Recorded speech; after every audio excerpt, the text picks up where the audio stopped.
house again. Come on, Liz, Jessica exclaimed. I want us to be the first ones off this plane. She was up in a second. The seatbelt sign went off. What happened to Jessica Wakefield, who always takes her time? Elizabeth teased.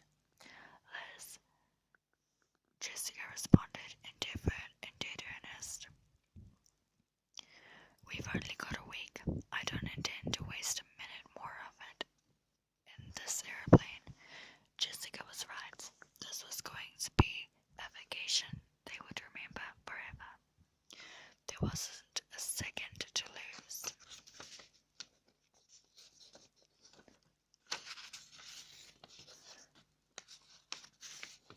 Okay, so chapter 1 is beginning. Elizabeth Wakefield peered out the narrow airplane window and waved vigorously to the three tiny figures standing one by one of the windows of the International Departures building. Liz, I don't know why you're bothering, her twin sister Jessica said, settling into her seat, waiting for the plane to take off. They can't even see you. Oh, Jess, I know. It's really more for myself than for them. I kind of wanted one last goodbye. Know what I mean? She said. She kept waving at her parents and her brother Stephen.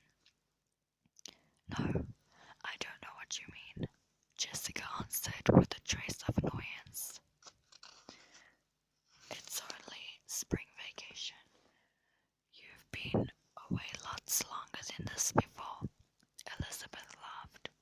You're right, but somehow this seems like a bigger deal than any of those other times.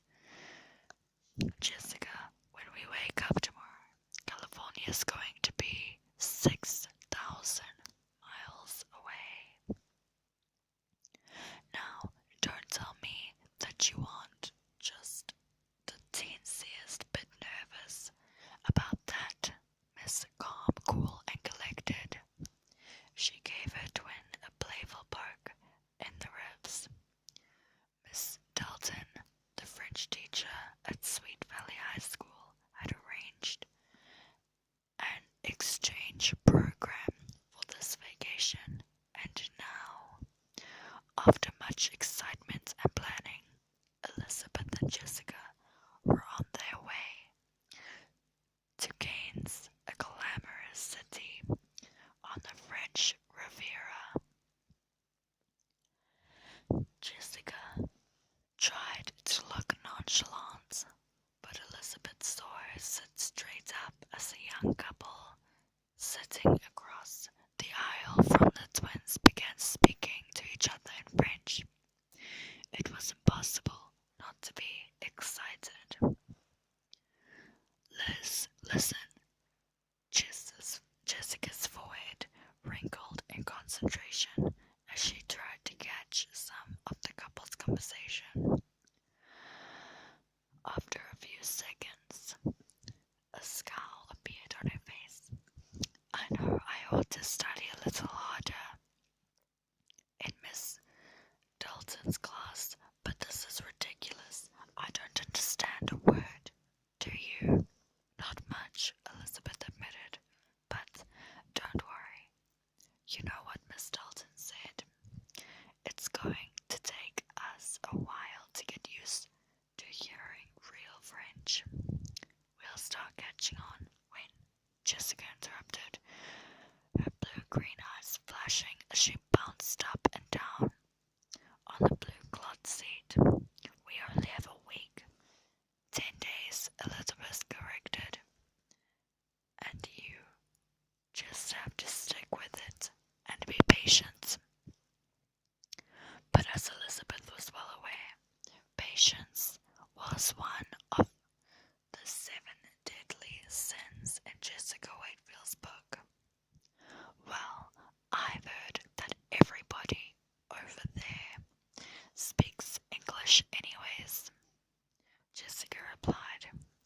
Honestly, Jess, one of the reasons for taking this trip is to practice our French. Elizabeth sighed, identical on the outside from their all-American good looks to their purple size 6 figures and blonde.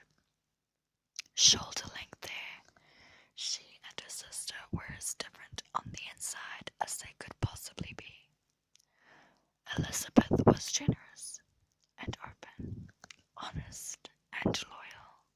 She believed the best about people, and while Jessica was dazzling, popular, and loads of fun, she was very, very devious.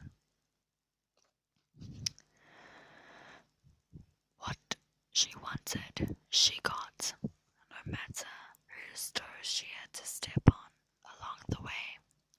Now Jessica addressed her sister as the last few passengers found their seats. Maybe you're going to France to practice your French, she said, but I'm going to have a good time, and that's all. You don't have to make me out to be some kind of boring wimp, Elizabeth protested. I have every intention of having a fantastic time. It just so happens that I think it'll be incredibly exciting to be speaking a foreign language. Jessica shrugged. Maybe for you. She turned away from the French-speaking couple to regard the bodily balding man in a grey pinstriped suit sitting next to her. She and Elizabeth watched as he tucked a pillow under his head, reached into his I don't know how to say this word, I think it's a dash case, and pulled out a black satin sleep mask. He strapped it over his eyes and stretched his legs out under the seat and in front of him. I guess he needs his beauty sleep, Jessica whispered in Elizabeth's ear. Elizabeth stifled a giggle. Right when he wakes up at the end of the trip, he's going to look just like Robert Redford. Their laughter was interrupted by a crackle of a loudspeaker. Good afternoon, ladies and gentlemen, a woman's voice said. Welcome aboard. Flight 734. Destination Nice, France. Nice, France. Via Kennedy International Airport in New York City. Elizabeth gave a shiver of anticipation. The woman's voice continued to fill the cabin of the plane. Flight time to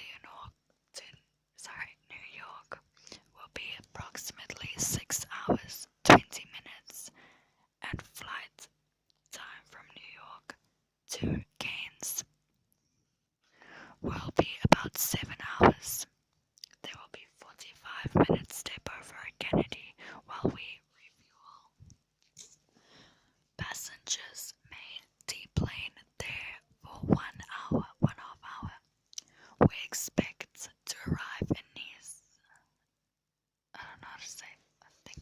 I don't know. At 12:45 p.m. local time. We ask now that you check to see that your seat belts are fastened. Your seats are in the upright position, and that you have extinguished all smoking materials. The loudspeaker crackled again, and a deeper voice came over.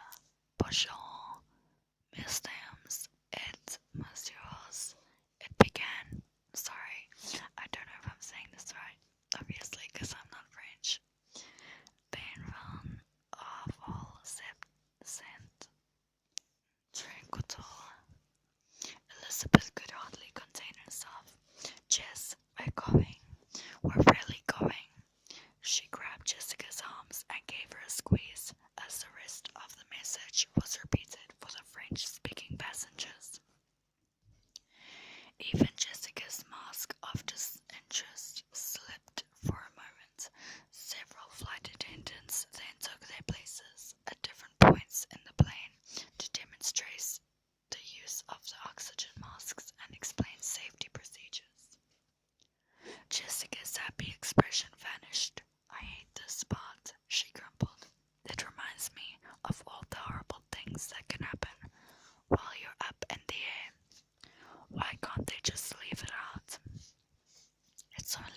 caution, like fitting on your seatbelt, Elizabeth reassured her twin.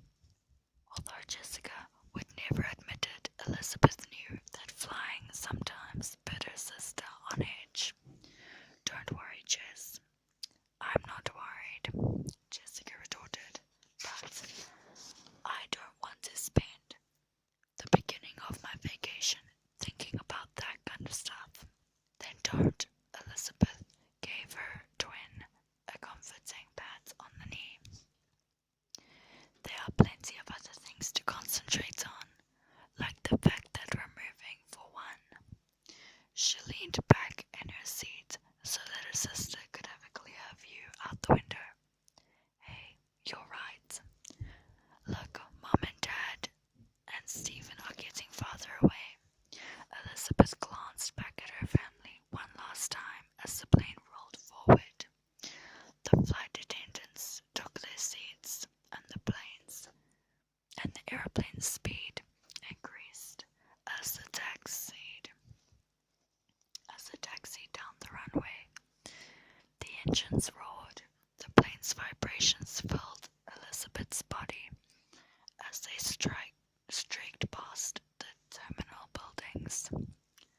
The nose of the jet pointed upward, and they were off the ground. Elizabeth felt herself being pinned back her seat by the forward momentum of the craft. They climbed upwards. A few minutes later, the plane leveled off and the engines quieted. They were in the air and on their way.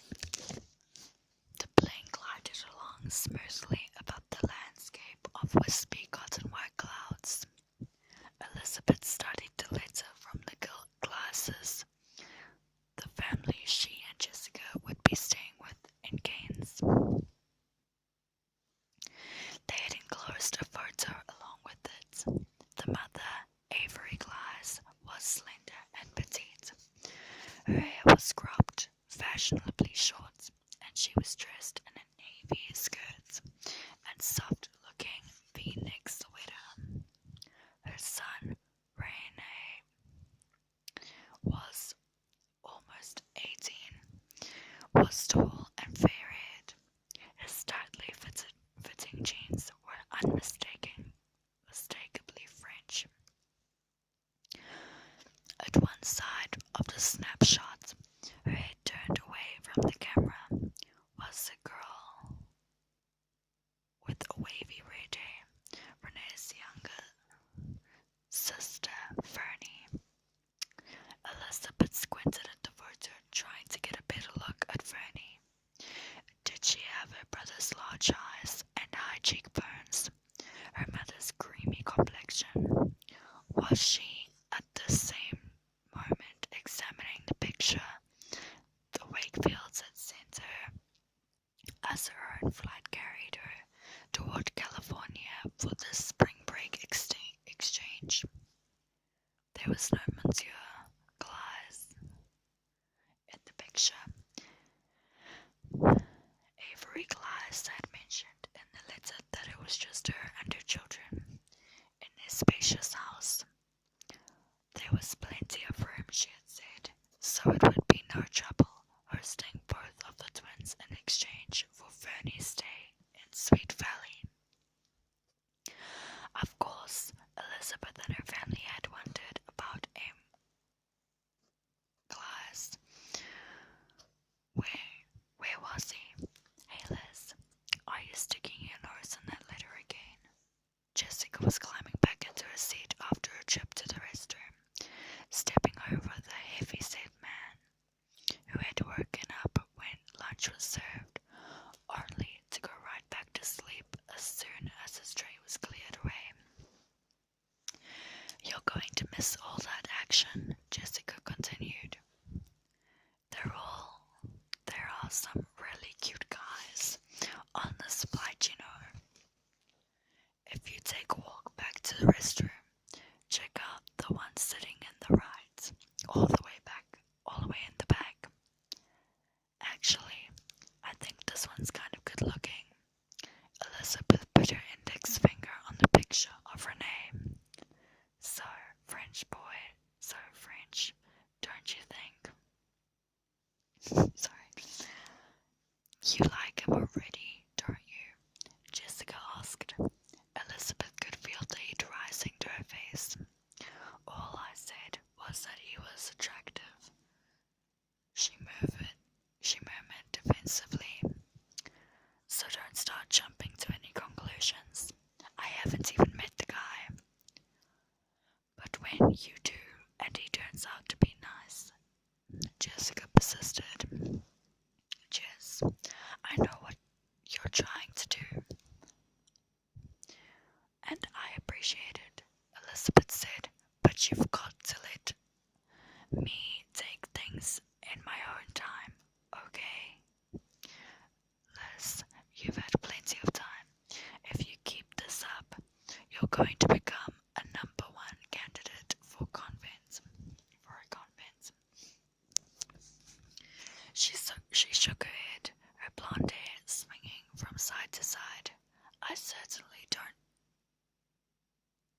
need to remind you that Todd moved to Vermont ages ago. Elizabeth nodded. No, you don't. So, she was concerned by Jessica's penetrating gaze. So nothing. The right guy just hasn't come along yet. Todd's a hard act to follow.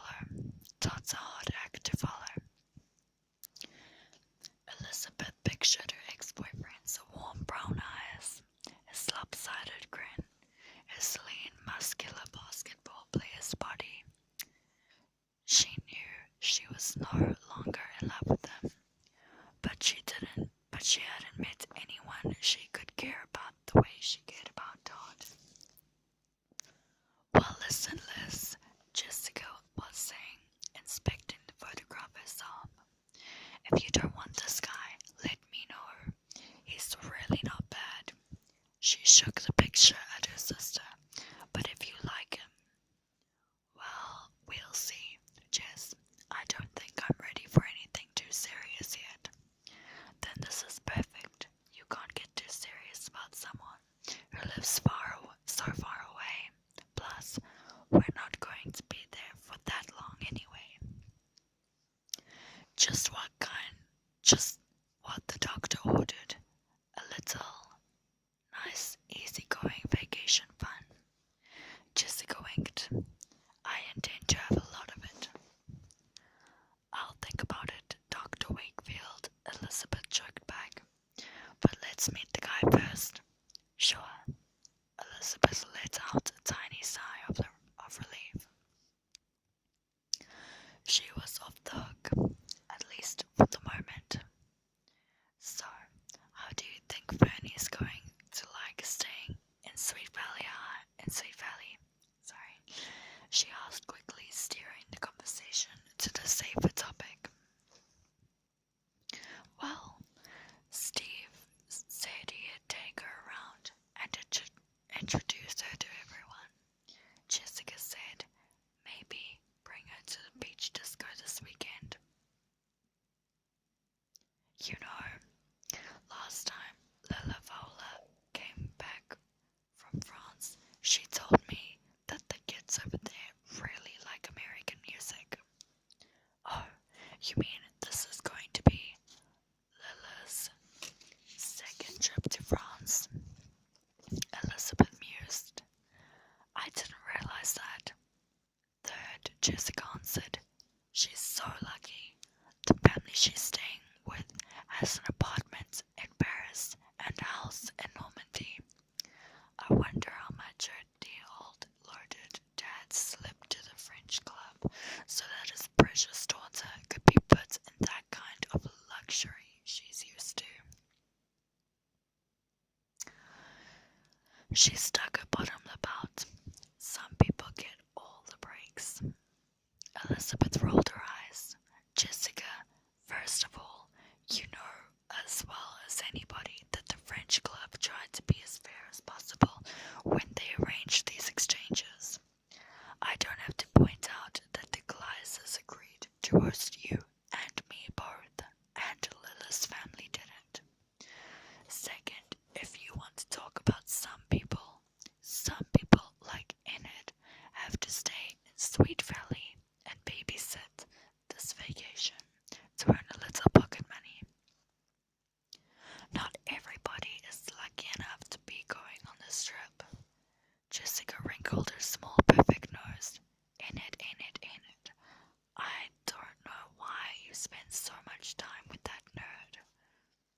She gives me a royal pain in the neck.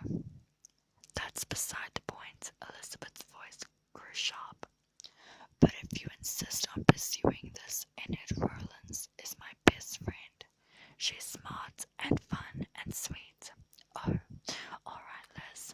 I've heard it all before. Jessica cut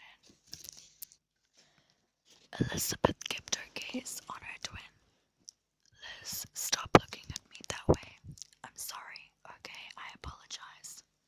Elizabeth started. Elizabeth nodded, and her expression softened. Anyway, I was just using Enid as an example. Lots of other people had to stay at home this vacation too. Cara, for instance.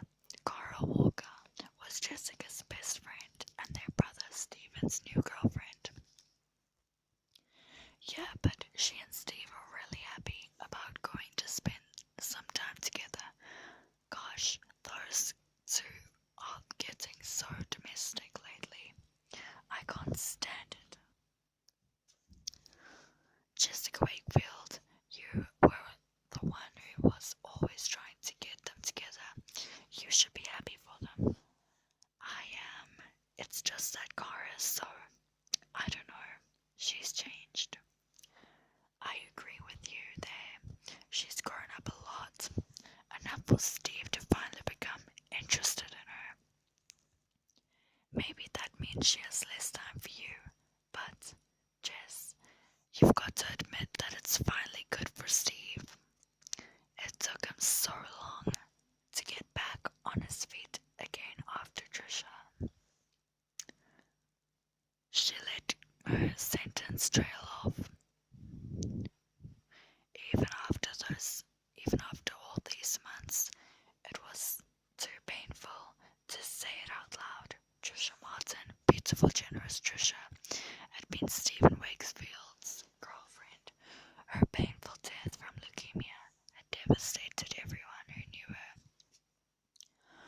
Afterward, Elizabeth had feared that Stephen would never recover from the shock and grief. A heavy silence filled the air. Then Elizabeth took a deep breath and squeezed the image of the delicate strawberry blonde-haired girl out of her mind. It wouldn't do a bit of good to think about Trisha. So what were we saying? She wondered out aloud. Cara, Jessica reminded her. Alright. Well, I think it's great that Steve's found somebody so special again. See? If it can happen to him, it can happen to you, Jessica teased, her tone lighter now. Elizabeth glanced at the picture that was still in her hand and blushed. I thought we had finished with the subject. I saw you looking at him, Liz, don't deny it. Elizabeth was sure her face matched the color of the red strap on her new watch. I was not. I was looking at the house in the background. Did you notice this view? She pointed to the photograph behind the whitewashed stone house, where rows of silvery trees stretching across a large orchard that appeared to drop off suddenly. Beyond the rocky cliff could be glimpsed the turquoise waters of the Mediterranean Sea. It is pretty amazing, Jessica said. I guess we are lucky, huh? That's what I was trying to tell you. Maybe next time you'll listen to me, little sister. Jessica was the younger of the twins by 4 minutes, although there were times when it seemed more like 4 years. Elizabeth gave her a poke in the side. Yow, don't. Jessica squealed loudly. She reached over and tickled Elizabeth under the arm. Jess, please. Elizabeth's peals of laughter mingled with her twins. The man next to them groaned and shifted his seat.